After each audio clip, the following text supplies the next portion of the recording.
All right, let's go. Number 10. The Nabataeans of Petra. In 1812, a Swiss traveler named Johann Ludwig Burckhardt, disguised as a Muslim pilgrim, persuaded a Bedouin guide to lead him through a narrow sandstone canyon in what is now southern Jordan. The passage was barely wide enough for 2 men abreast, its walls rising over 100 meters on either side, twisting for more than a kilometer in near darkness. Then, the canyon opened, and carved directly into the cliff face in front of him, in stone the color of dried blood, stood a temple facade 40 meters high with columns, pediments, and figures cut from the living rock by people no one in Europe could name. That facade is called Al-Khazne. It was not built. Nothing at Petra was built in the sense we normally mean. The city was subtracted from the mountain, cut inward and downward from the top by masons working with iron chisels on sheer rock, with no scaffolding that has ever been found, and no margin for error. A misplaced strike could not be corrected. The stone does not forgive. The people who did this were the Nabataeans. They emerge in the historical record as desert nomads and, by roughly the 4th century BCE, had established themselves as the masters of the most valuable overland routes in the ancient world. Frankincense and myrrh from southern Arabia, spices moving north out of the Indian Ocean trade, bitumen from the Dead Sea. Every caravan crossing that wilderness needed water, and the Nabataeans controlled where water existed. That control was engineered, not inherited. Petra sits in a region receiving roughly 150 millimeters of rainfall per year, most of it arriving in violent winter bursts that would ordinarily flash flood a canyon system and drain away within hours. The Nabataeans refused to allow it. They cut channels into the rock faces, built dams and diversion tunnels to redirect floodwater away from the city center, and carved cisterns into the cliffs to hold what they captured. Estimates suggest their network could sustain a population in the tens of thousands in terrain that should have supported almost no one. They made a metropolis out of a place that was, hydrologically speaking, uninhabitable. At its height, Petra was a city of temples, theaters, colonnaded streets, and tombs, sustained by a monopoly on scarcity in the middle of a desert. But here's where the standard story of a lost civilization falls apart. The Nabataeans were not conquered in a night. They were not massacred, not driven into exile, not erased by an invading army at the gates. In 106 CE, the kingdom was absorbed into the Roman Empire and reorganized as the province of Arabia Petraea. The city kept functioning. Romans built there. Christians built there. Petra had a bishop. What killed it was arithmetic. As Rome consolidated the eastern Mediterranean, maritime routes through the Red Sea became faster, cheaper, and safer than the overland caravan tracks the Nabataeans had spent 4 centuries controlling. Ships carried more per journey than camels and did not require paying tolls to men who owned the wells. The traffic shifted. Trade moved north to Palmyra and south to the sea lanes, and the entire economic logic that justified an enormous city carved into a waterless canyon simply evaporated, decade by decade, ledger by ledger. Then, in 363 CE, a major earthquake struck the region and destroyed much of the city outright, collapsing structures and shattering the water system that had made habitation possible in the first place. Petra never recovered, because by then, there was no longer any commercial reason to rebuild it. What makes the Nabataean disappearance particularly unsettling is precisely that it was not dramatic. There was no final day. There was no last defender. There was a slow economic strangulation lasting generations, in which each successive population found the place a little less worth staying in, until the residents were farmers and herders living among monuments they had not made, and eventually not even that. The tombs remain. The channels that once carried floodwater still run along the canyon walls, dry now for 16 centuries. Al-Khazne still stands where Burckhardt found it, its facade untouched by anything except wind and the slow, granular erosion of sandstone, staring out at an empty canyon in a country that did not exist when it was carved, holding no treasure and answering no questions. Number 9. Cahokia's earthen metropolis. In 1961, archaeologist Warren Witry was conducting salvage excavations ahead of highway construction on the Mississippi floodplain east of St. Louis when he noticed a pattern in his site maps that made no sense. Scattered across the survey plans were large pits, too big and too regular to be structural post holes for ordinary houses. When Witry plotted them, they did not form a wall or a building. They formed arcs, segments of enormous circles, each once filled with a standing red cedar post, arranged with a precision that could only mean one thing. The people who dug those pits were tracking the sun. The structure Witry identified is now called Woodhenge, a series of massive timber circles that functioned as a solar calendar, marking the solstices and equinoxes against the horizon with a post aligned to the rising sun. It sat at the edge of something far larger. Cahokia was not a village. It was not a ceremonial site visited seasonally by dispersed bands. It was a city. Between roughly 1050 and 1200 CE, Cahokia was the largest urban center anywhere in North America, north of Mexico. Population estimates place it between 15,000 and 20,000 people at its height, with some researchers arguing for considerably more. That made it comparable in size to London at the same moment in history.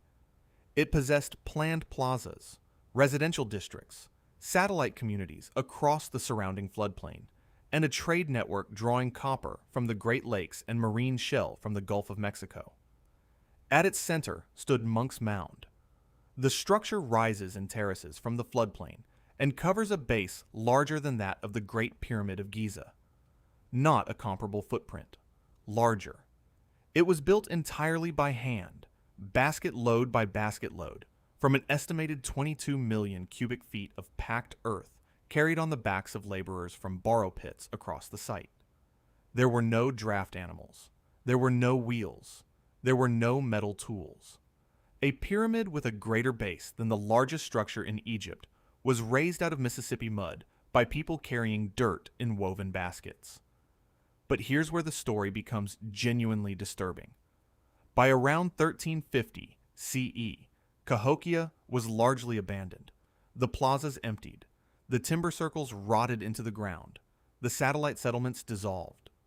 Within a few generations, the largest city on the continent had ceased to function as a city at all, and the descendants of the people who built it dispersed into the surrounding river valleys and the wider Mississippian world. The leading theories are unglamorous and, for that reason, far more unsettling than any invasion or plague. Flooding of the Mississippi, which had made the floodplain fertile enough to feed a city in the first place, appears to have turned against it. Deforestation of the surrounding uplands, stripped for construction timber and firewood at industrial volume, may have accelerated erosion and destabilized the water table. And political fragmentation, the slow failure of whatever authority had persuaded thousands of people to carry earth in baskets for decades, seems to have hollowed the center out from within. The city was not conquered. It was gradually rendered unlivable by the consequences of its own success. What makes Cahokia particularly haunting is not that it collapsed. It is that it was forgotten. When European settlers arrived in the Mississippi Valley centuries later, they looked at the mounds and concluded that indigenous peoples could not possibly have built them. Some were plowed flat for farmland. One was leveled to fill a road. A subdivision, a highway interchange, and a drive-in theater were all built across the ruins of the largest city in pre-Columbian North America before the site received meaningful protection. Today, the grass-covered mounds are all that remain visible. A visitor can climb the wooden staircase to the summit of Monk's Mound and look west across the floodplain toward the skyline of a modern American city, standing on a platform raised by an urban civilization that most citizens of that country have never heard of. The plazas are lawn. The timber circles are reconstructed posts in an open field. Beneath the turf, the largest city north of Mexico, waits, unread, inside the borders of a nation that does not remember it existed. Number 8. The Olmec Mother Culture. In 1862, a laborer clearing farmland in the Mexican state of Veracruz struck something buried beneath the soil that he first took for the base of an overturned iron kettle. He dug further. What emerged from the ground was a human face carved from volcanic basalt, broad-featured, staring upward, taller than the man standing over it. The discovery was reported to the wider world a few years later, and then largely ignored for the better part of a century. Nobody in 1862 had a category for it. The prevailing assumption held that Mesoamerican civilization began with the Maya. This face predated them by more than 1,000 years. The people who carved it flourished along Mexico's Gulf Coast from roughly 1400 to 400 BCE. Archaeologists call them the Olmec, and they call them something else as well. The mother culture, not one civilization among many. The source. The scale of what they left behind is difficult to process. The colossal heads, 17 of which have been recovered from the Gulf Coast lowlands, weigh up to 40 tons apiece. Each was carved from a single block of basalt. Each depicts a distinct individual with broad, flattened features and close-fitting helmet-like headgear, the details varying head to head in a way that suggests portraiture rather than idealized deity. These were specific people, rulers, most likely, whose faces were meant to outlast them, and the basalt did not come from where the heads were found. The stone was quarried in the Tuxtla Mountains and moved dozens of miles across a landscape of swamp, floodplain, and dense tropical vegetation to the ceremonial centers where the carving took place. There were no draft animals in the Americas, no wheels in use for transport.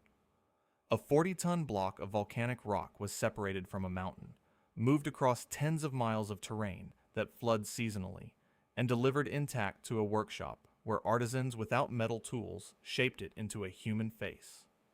The logistics alone imply a society with centralized authority, surplus food, organized labor, and the ability to compel hundreds of people toward a single project for months or years at a time. This is the signature of a state. It appears in the archaeological record before writing, before the Great Pyramids of Mesoamerica, before anything historians had expected to find it attached to. But here's where the Olmec become genuinely unsettling. Their influence did not end with them. The calendrical systems that the Maya would refine into their extraordinary long count, the pantheon of feathered serpents and jaguar deities that would echo through Aztec religion 2,000 years later, the ritual ball game played on stone courts from Honduras to Arizona. The earliest expressions of all of it trace back to the Olmec heartland. Every civilization that followed in Mesoamerica inherited a framework it did not invent. The Olmec built the operating system. Everyone else wrote applications for it. And then the heartland emptied. La Venta, the great ceremonial center built on a natural island in the coastal swamps, with its clay pyramid and its buried offerings of jade and serpentine arranged in patterns no one has fully explained, was abandoned. So were the other major centers. The monuments stayed, the people did not. The leading explanation is environmental. The rivers that laced the Gulf Coast lowlands shifted. In a landscape where agriculture, transport, and settlement all depended on the behavior of water, a change in where the water went was a change in whether the place could support a city at all. There was no invasion recorded, no burn layer of conquest across the heartland. The rivers moved, and over generations the centers hollowed out, and a culture that had defined the ceremonial vocabulary of an entire hemisphere stopped building. What makes the Olmec particularly haunting is the asymmetry between their reach and their remains. Their gods survived them by 2 millennia. Their calendar outlived their cities. Their ball game was still being played when Spanish ships appeared on the horizon. But the people themselves left no name for their own civilization, no readable account of who they were, No explanation for the faces they hauled out of the mountains. The heads are still there. 17 basalt portraits of men whose names were erased, sitting in the humidity of the Gulf Coast, staring at a sky that has not answered them in 3,000 years. Number 7. The Minoans of Crete. In 1900, a British archaeologist named Arthur Evans began digging into a low mound near the northern coast of Crete and found a Aoeti, building that had no business existing. Not a village, not a fortified hilltop settlement of the kind Bronze Age Europe was supposed to produce. A palace complex sprawling across more than 2 hectares, rising through multiple stories, its interiors lined with painted plaster, and its floors threaded with terracotta pipes that carried running water into private rooms and carried waste away through elaborate stone drainage channels. Evans had no name for the people who built it, so he invented one. He called them Minoans, after the mythical king Minos, the ruler whose labyrinth held the Minotaur in Greek legend. The name stuck. It remains the only name we have for them, because we still cannot read enough of their writing to know what they called themselves. The civilization they built flourished on Crete from roughly 2700 BCE to around 1450 BCE, 12 centuries, longer than the span separating us from the fall of the Western Roman Empire. Their palaces at Knossos and elsewhere on the island were administrative and ceremonial centers of staggering sophistication, supplied with plumbing that would not be matched in Europe for another 3,000 years.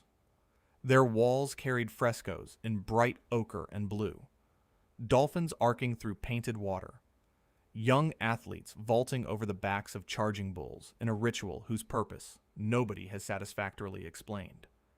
The art is joyful. There is almost no depiction of warfare in it. For a Bronze Age culture, that absence is extraordinary. Then, around 1600 BCE, the island of Thera exploded. The volcano that formed Santorini, roughly 110 kilometers north of Crete, detonated in one of the largest eruptions of the Holocene. It ejected tens of cubic kilometers of rock and ash, collapsed the center of the island into the sea, and generated tsunamis that radiated outward across the Aegean. Ash from the eruption has been identified in sediment cores across the eastern Mediterranean. Crete lay directly in the path of the waves. Coastal settlements were inundated. Harbor installations were wrecked.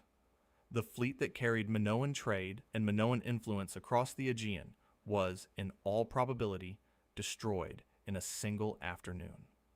But here's where the standard story of the Minoans falls apart. The eruption did not end them. The archaeological record is unambiguous on this point. Minoan civilization continued after Thera. Palaces were repaired. Pottery styles evolved. Trade resumed. The people of Crete rebuilt on top of the ash and kept going for something close to a century and a half.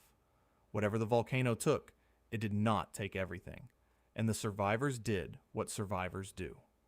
They cleared the debris and carried on. What finished them was slower and quieter. Somewhere around 1450 BCE, the palace centers of Crete show destruction and disruption, and afterward the administrative tablets are no longer written in the Minoan script. They are written in an early form of Greek. Mycenaean Greeks from the mainland, a culture that had been the junior partner in this relationship, borrowing Minoan art, Minoan techniques, Minoan gods, moved into Crete and took control of the island. The palaces did not stop functioning. They simply stopped being Minoan. What makes this particularly unsettling is how ordinary the mechanism was. A catastrophe struck. The society absorbed it, weakened. Trade networks it had dominated for centuries reorganized around someone else. Fleets that had projected influence were no longer there to project it. And 150 years later, a neighbor walked in and inherited a civilization that had already been hollowed out by an event most of the population would have known only as a story their great-grandparents told. No single night ended the Minoans. There was no final catastrophe. no last stand, no burning of the last city. There was a slow transfer of the world from one set of hands to another, so gradual that nobody living through any decade of it would have recognized it as an ending. The palace at Knossos still stands, partially reconstructed, its painted dolphins still swimming across plaster, restored by people who could not read a word its builders wrote. Number 6. The Ancestral Puebloans, the civilization that read the sky and then walked away. In 1929, astronomer Andrew Ellicott Douglas at the University of Arizona was handed a charred wooden beam recovered from a ruin near Show Low, Arizona. Douglas had spent decades studying tree rings, originally hoping to trace sunspot cycles in the growth patterns of desert pines. What he had built instead was a calendar. Every wet year left a wide ring. Every dry year left a narrow one. By matching overlapping patterns from living trees backward through ancient timbers, Douglas had assembled a continuous chronology stretching centuries into the past, with one frustrating gap he could not close. The Show Low beam closed it. For the first time in the history of archaeology, the ruins of the American Southwest could be dated not to a century, not to a decade, but to a specific year. And what the beam said was that an entire world had stopped building at almost the same moment. The Ancestral Puebloans occupied the Four Corners region, the high desert plateau where Utah, Colorado, Arizona, and New Mexico meet. Between roughly 900 and 1150 CE, they built something without precedent north of Mexico. At Chaco Canyon, they raised great houses of dressed sandstone, rising multiple stories, containing hundreds of rooms, roofed with timber hauled from mountain forests more than 70 kilometers away. No draft animals, no wheels, hundreds of thousands of beams carried on human shoulders across open desert. And then there are the roads.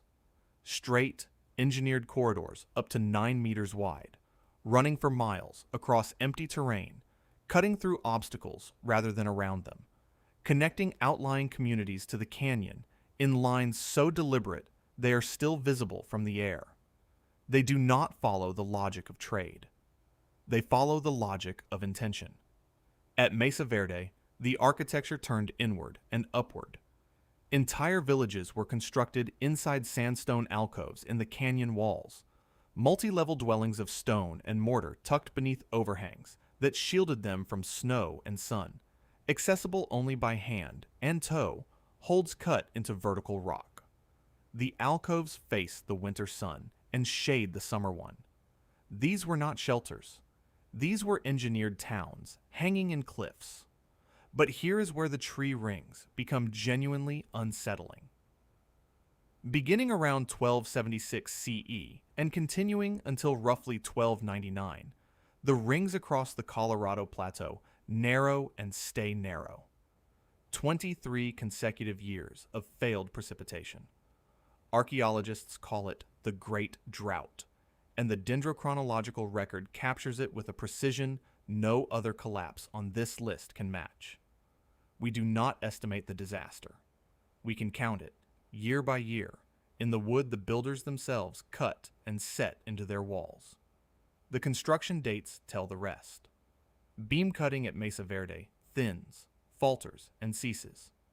The last timbers go up, and no more follow. Within a generation, the cliff dwellings stood empty. The great houses of Chaco, already declining a century earlier, were silent. A region that had supported tens of thousands of people emptied out across the span of a single human lifetime. What makes the Ancestral Puebloan story particularly haunting is not that they died. They did not die. They walked south and east, toward the Rio Grande, toward the Hopi Mesas, toward Zuni.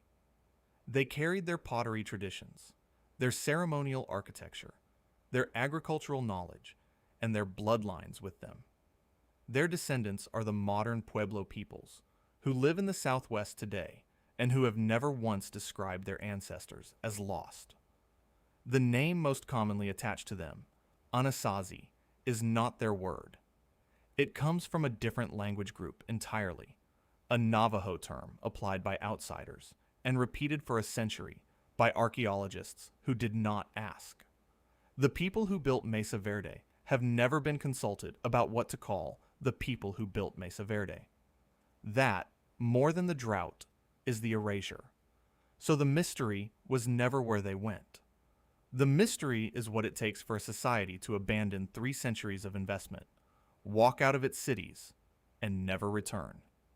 They had roads. They had granaries. They had astronomical alignments built into stone. And when the rain stopped for 23 years, none of it was enough. The dwellings are still there, glowing gold in the sandstone alcoves at sunset, doorways open, rooms swept by wind. Not ruins of a vanished people. Rooms their descendants simply chose not to come back to. Number 5. The classic Maya collapse. In 1848, a Guatemalan expedition led by Modesto Mendez and Ambrosio Tut cut through the Petén rainforest and found stone rising above the trees. Not outcrops, not hills, pyramids, limestone terraced and steep, some standing nearly 70 meters from base to roof comb, punching through a canopy that had grown over them so completely that no one living in the region could say who had built them. The forest had swallowed a city of tens of thousands and left only its highest temples visible, like masts above water. That city was Tikal, and it was one of dozens, across the southern lowlands of what is now Guatemala, Belize, southern Mexico, and western Honduras. An urban network flourished for 6 centuries. Palenque, Copan, Calakmul, Caracol. These were not villages.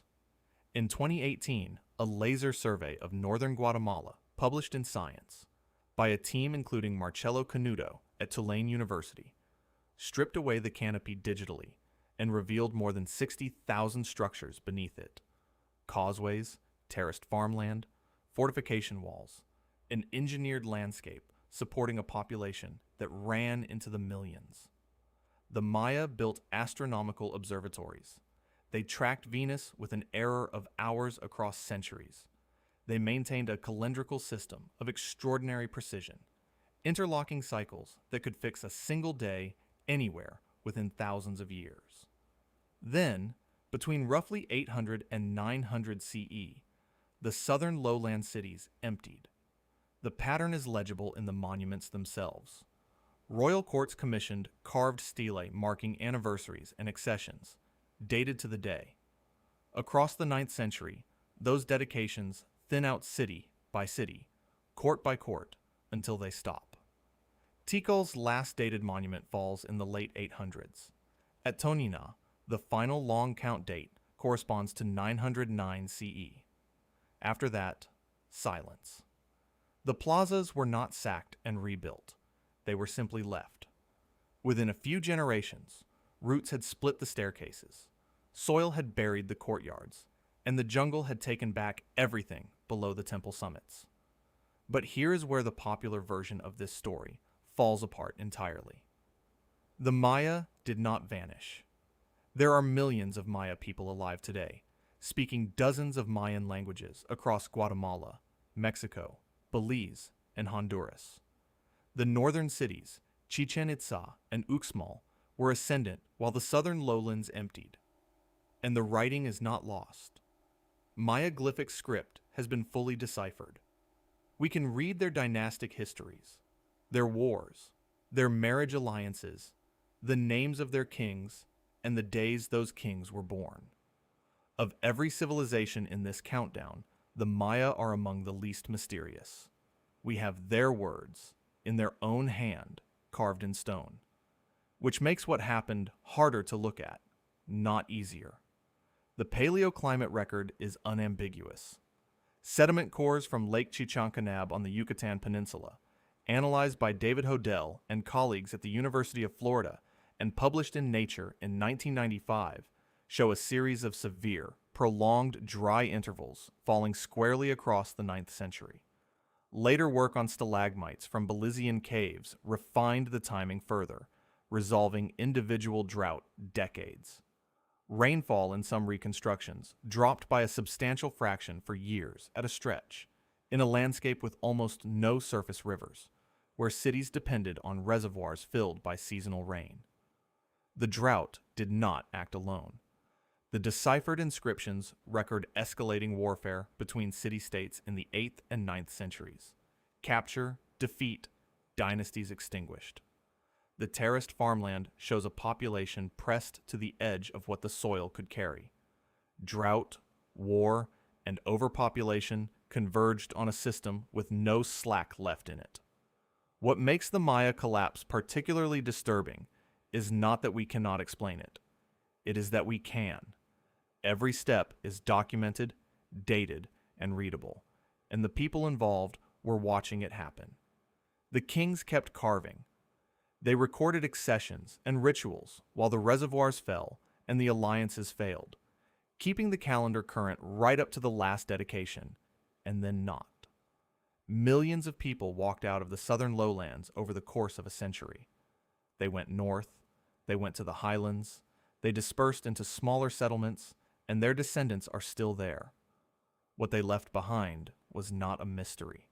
It was a warning, written in a script we can now read, standing above a canopy that closed over the rest of it within a lifetime. Number 4. The Indus Valley Cities. In 1921, an archaeologist named Rai Bahadur Daya Ram Sani began excavating a mound of broken brick in the Punjab that local railway contractors had been quarrying for ballast. The bricks were the wrong shape for anything medieval. They were fired, uniform, and ancient. A year later, at a Buddhist site called Mohenjo-Daro in what is now Sindh, R.D. Banerjee dug beneath the stupa and found streets. Not ruins. Streets. Laid out at right angles, flanked by houses with interior wells and bathing platforms, running in straight lines beneath a hill nobody had thought to question. In 1924, John Marshall announced to the world that a third great civilization had been sitting under the soil of South Asia the entire time, contemporary with Egypt and Sumer, and completely unknown to history.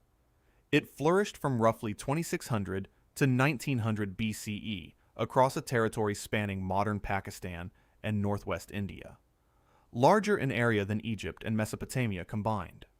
Hundreds of settlements, several of them true cities, connected by trade routes that carried goods as far as the Persian Gulf.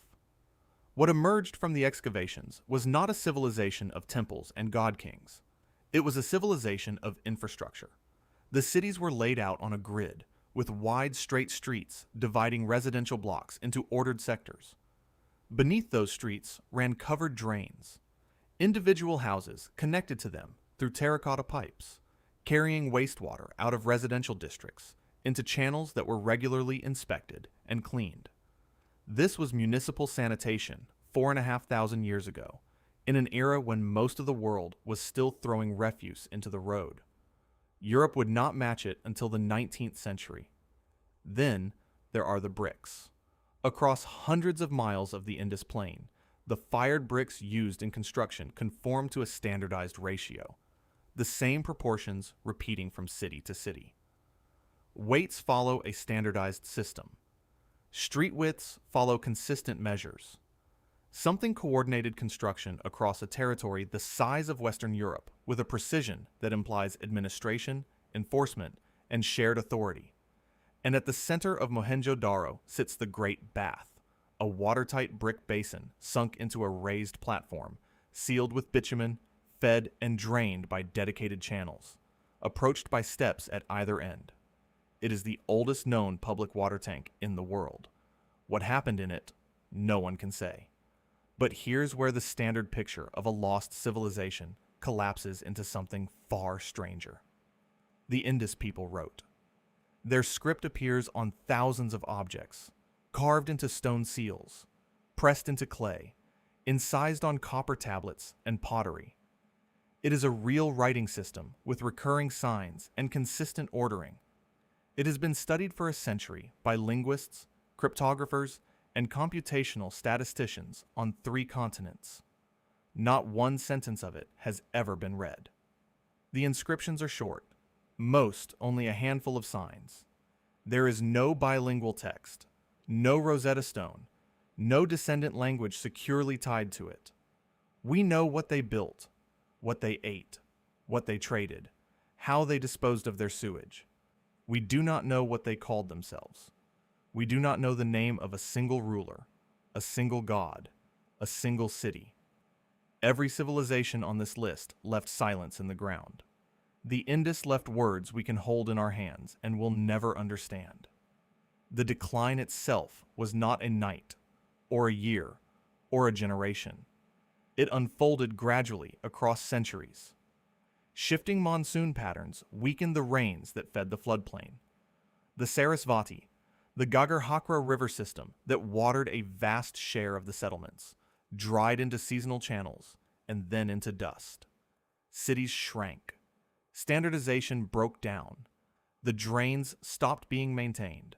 Populations dispersed eastward toward the Ganges Plain, into villages that no longer built in straight lines.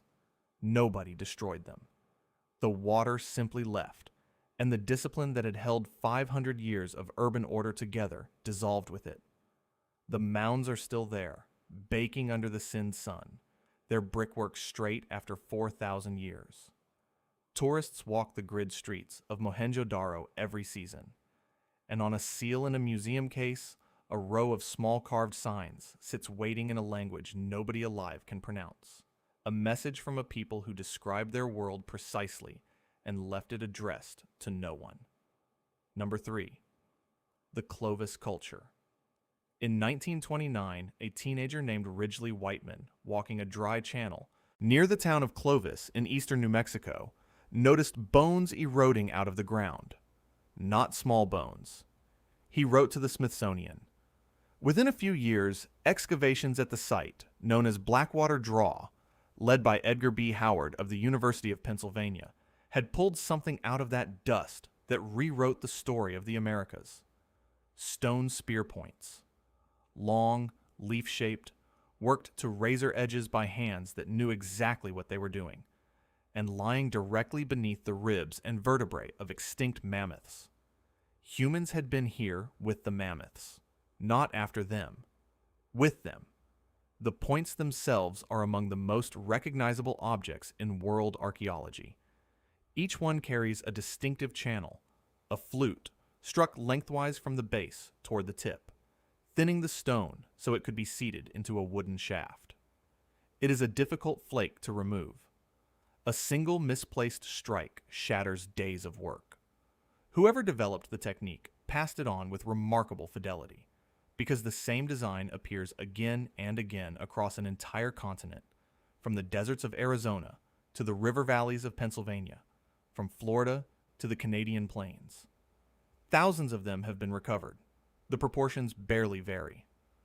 Roughly 13,000 years ago, the people who made these points were the most widespread human population in the Americas. They hunted mammoth and mastodon, animals weighing as much as a loaded truck, with hand-thrown weapons tipped in stone. They ranged across grasslands, spruce forests, and glacial margins.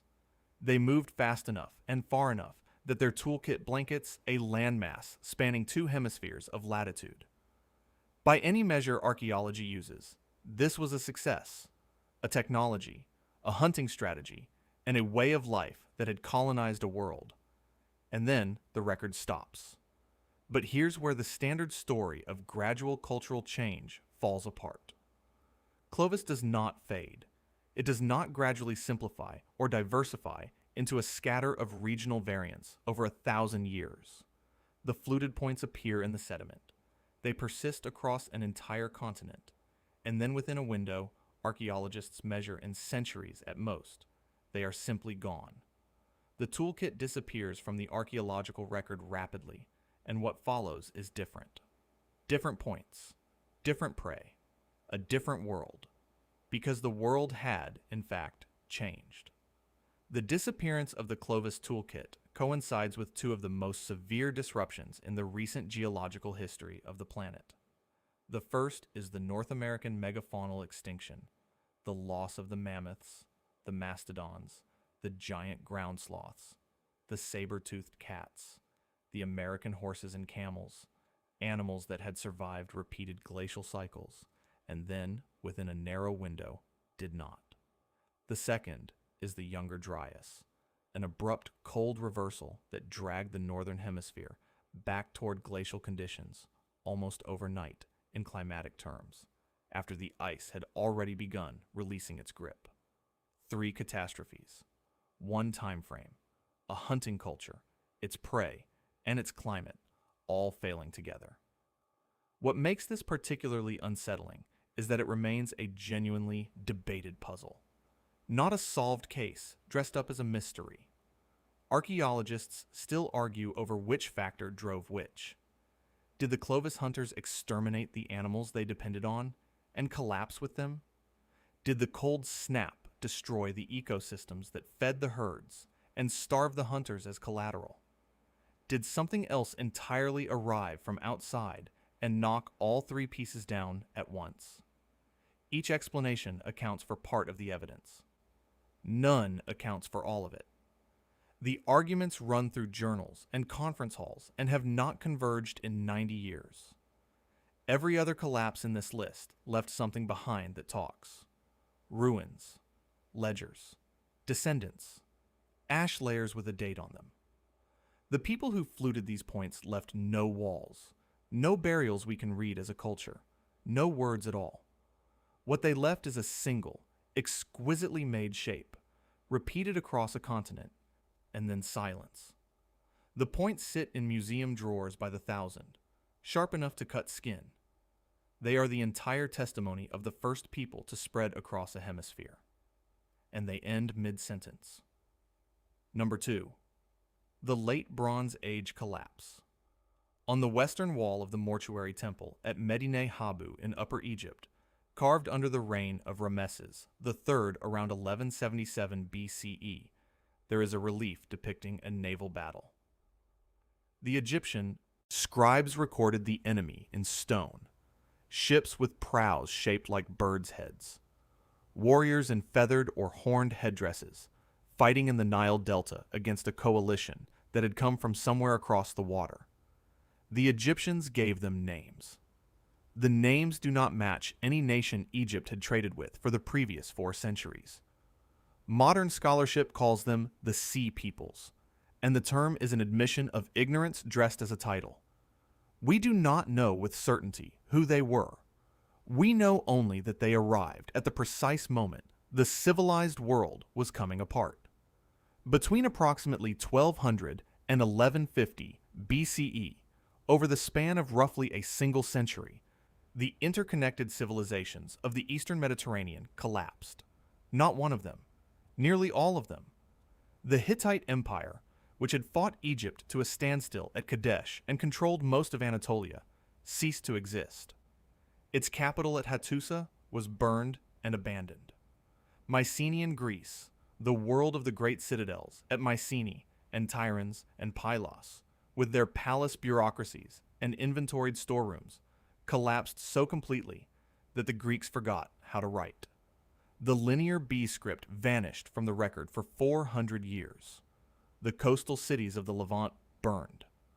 Ugarit, a wealthy port that had stood for centuries, was destroyed and never reoccupied. Its final administrative tablets were found still sitting in the kiln that was firing them when the city fell. The scale is difficult to hold in the mind. This was not the fall of a kingdom. It was the death of a system. Because the Late Bronze Age was not a collection of isolated societies. It was a network. Bronze itself demanded it. Copper came from Cyprus. Tin came from thousands of kilometers to the east, and neither could be alloyed into weapons or plows without long-distance trade. Kings exchanged gifts and daughters and diplomatic correspondence in Akkadian, a shared language of international relations. A shipwreck excavated off the Turkish coast at Uluburun, dating to roughly 1300 BCE, carried cargo from at least 7 different cultures in a single hull: Egyptian, Canaanite, Cypriot, Mycenaean, Mesopotamian. One ship, one economy, one world. And then that world stopped. But here's where the standard explanation falls apart. For decades, the Sea Peoples were the answer. Invaders came, cities burned, civilization ended.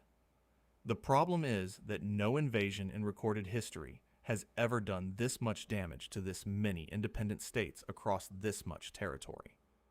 Eric Klein at George Washington University, whose 2014 study of the period argued the case in detail, reframed the question entirely. The Sea Peoples were not the cause. They were a symptom. Climate records from the region show a prolonged drought beginning in the decades before the collapse. Seismologists have identified an earthquake storm, a clustered sequence of major seismic events affecting the Aegean and the Levant during the same window.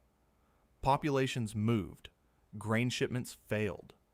Trade routes that had functioned for centuries broke down, and once they broke, the bronze stopped flowing, and the palace economies that depended on redistributing that bronze had nothing left to redistribute. Each failure amplified the next. This is the closest thing in the entire archaeological record to a true systems collapse. Not one cause. A cascade.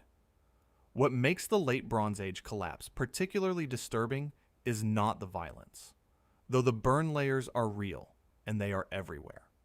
It is the interconnection. These civilizations died together precisely because they were sophisticated enough to depend on each other. Isolation would have saved them. Complexity killed them. The centuries that followed are called a dark age for a reason. Populations fell.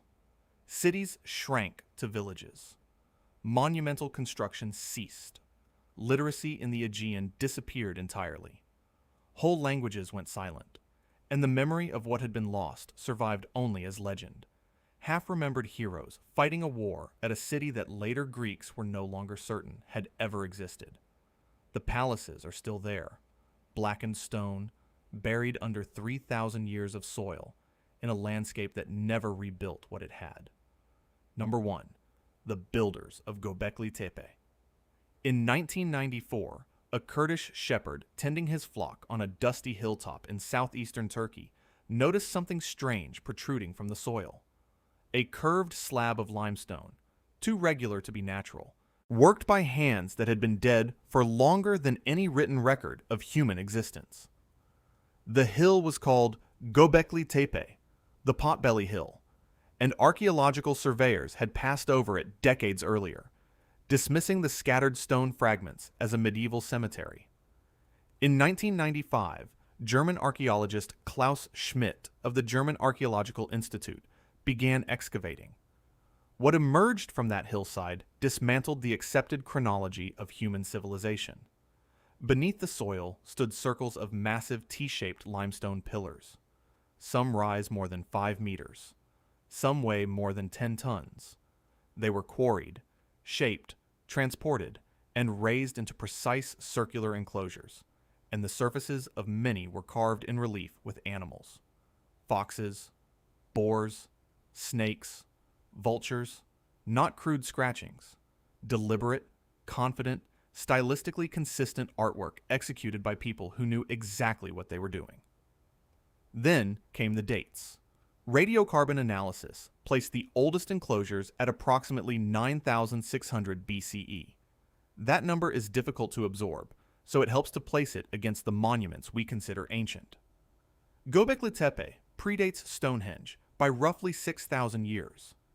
It predates the Egyptian pyramids by roughly 7,000 years. It predates pottery. It predates writing. It predates metal. It predates the wheel. It predates the domestication of wheat and the invention of agriculture itself.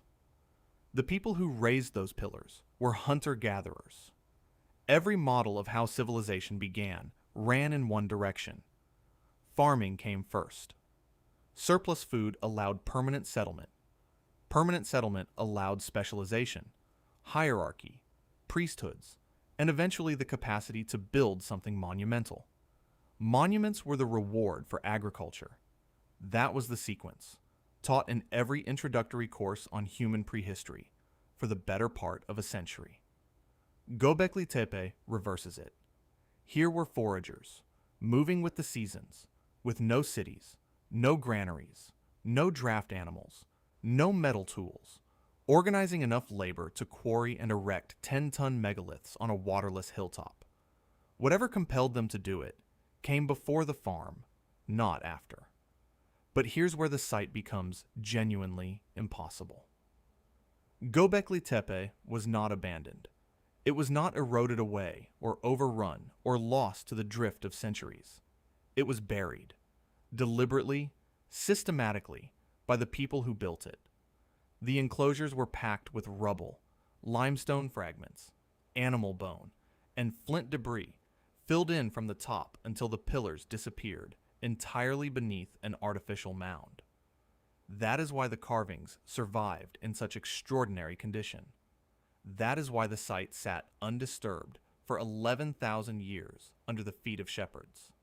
The volume of material required to fill those enclosures is enormous.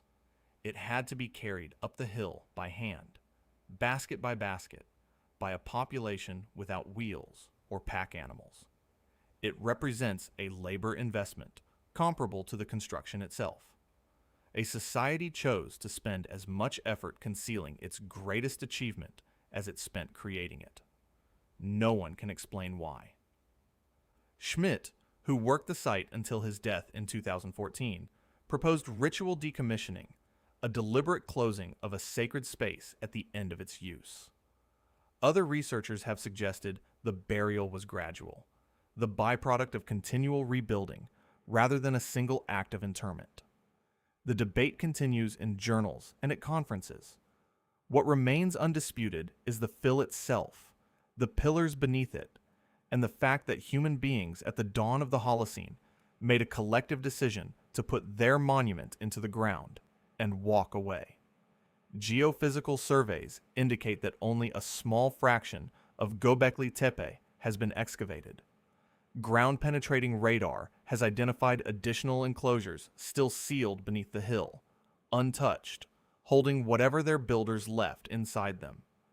Related sites have since been identified across the surrounding region, suggesting Göbekli Tepe was not an anomaly, but part of a wider tradition that has no name, no language we can read, and no descendants who remember it. The rest of this list is the record of societies unraveling under pressures we can name: drought, trade failure, soil exhaustion, invasion. Göbekli Tepe offers none of that. The people who raised those pillars did not fall. They finished. They covered their work with their own hands, and the meaning of that act sits on a hilltop in Anatolia, waiting. Under 11,000 years of packed rubble for a question we have not yet learned how to ask. There is a pattern buried in all 10 of these stories, and it is not the one the title promises. Almost none of them vanished overnight. Not the Maya, whose descendants number in the millions and still speak languages descended from the glyphs carved into those limestone walls. Not the Puebloans, who walked south and east and became the communities living in the Southwest today. Not the Minoans, not the Nabataeans, not the people of the Indus. They declined over decades, over centuries, over spans of time long enough that no single generation living through them would have recognized what was happening. That is the more disturbing finding.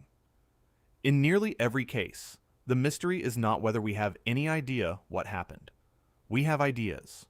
We have drought records locked in cave mineral deposits, tree rings recording multi-decade rainfall failure, sediment cores tracking rivers that shifted and died. The unresolved question is almost always, which cause mattered most, and in what order, and how much weight to assign each strand of a failure that had many. Not ignorance, ambiguity. Complex societies are more fragile than they look. Grid-planned cities with sewage systems, road networks running for miles across desert, palaces with running water, calendars accurate across centuries. Every one of those achievements was built on assumptions about rainfall, trade, soil, and river channels that held right up until they did not. Collapse is a slow unraveling. It is only ever visible clearly in hindsight, from the outside, by people digging through the layers 1,000 years later and drawing a line across the soil where the city stops. No one inside it ever sees the line being drawn. If you want to see more videos like this, click the video on screen now and make sure to subscribe.